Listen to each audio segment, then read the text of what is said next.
बेटों को पढ़ाइए और बेटियों को भी पढ़ाइए। मेरे साथ हैं आप? 2-3 मिनट की बात है, बस मसाइब की तरफ आ गया हूं मैं। बेटों को भी पढ़ाइए,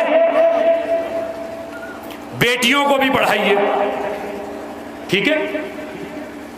बेटा बेटी आज की हुकूमत ने नहीं कहा एक समान है, बल्कि 1400 साल पहले अल्लाह के रसूल ने फरमाया बेटी बेटा बराबर है, उसे पढ़ाइए। जैसे बेटे को पढ़ा रहे हैं ऐसे ही बेटी को पढ़ाइए। अब जैसे ही बेटी के पढ़ाने की बात करते तो लोग पता है क्या कहते हैं? मौलाना हालात खराब हैं, बच्ची को बाहर भेजेंगे, बिगड़ने का खतरा है, माहौल बहुत खराब है। मैं ये कहता हूं कि माहौल खराब नहीं है, आपका मिजाज खराब है।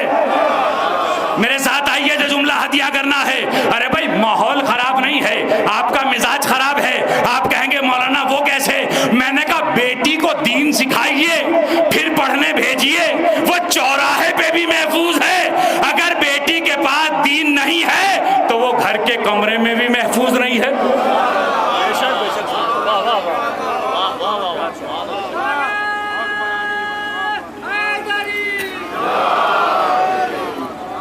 बेटी को भी पढ़ाइए, बेटे को भी पढ़ाइए आप।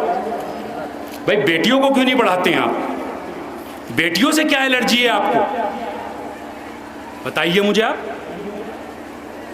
भाई बेटी को क्यों नहीं पढ़ाना चाहते? अरे मौलाना वो तो दूसरे के घर जाएगी।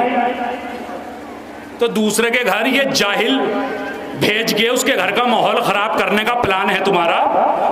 भाई जरा मेरे साथ तो आइए, मैंने जुमला हदिया किया है। अपनी बेटी को जाहिल बना के दूसरे के घर का माहौल ना खराब कीजिए, बल्कि पढ़ी लिखी बच्ची भेजिए ताकि नस्ल में पढ़ने लिखने वाली औलाद पैदा हो।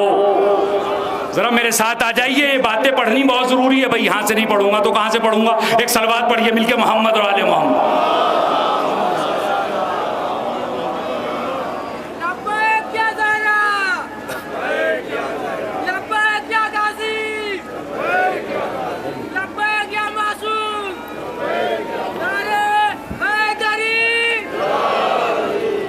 बस आखिरी बात है, अपनी बेटी को भी पढ़ाइए।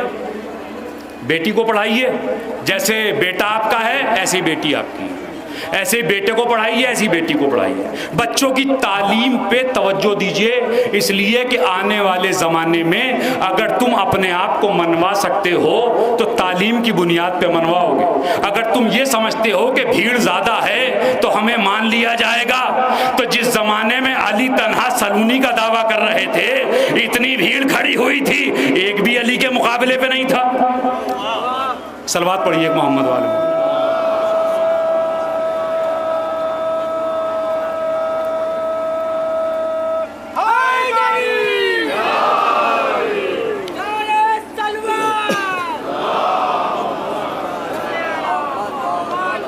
बच्चों को पढ़ाइए, अपने उनको एजुकेशन दीजिए आप। कौन कहता है कि तालीम से तरक्की नहीं मिलेगी? तालीम दीजिए आप, पढ़ाइए। पढ़ाइए तो आप, अरे हाई स्कूल कराइए, इंटर कराइए, फिर कोई कोर्स कराइए, यूपीएससी का एग्ज़ाम दिलाइए, नेट कराइए, पीएचडी कराइए, अपने बच्चों को पढ़ाइए। इसलिए कि अगर अली वाले भी जाहिल रह गए तो कायनात में पढ़ा लिखा कौन होगा? अपने बच्चों को पढ़ाइए, जैसे बेटे को पढ़ा रहे हैं ऐसे बेटी को भी पढ़ाइए।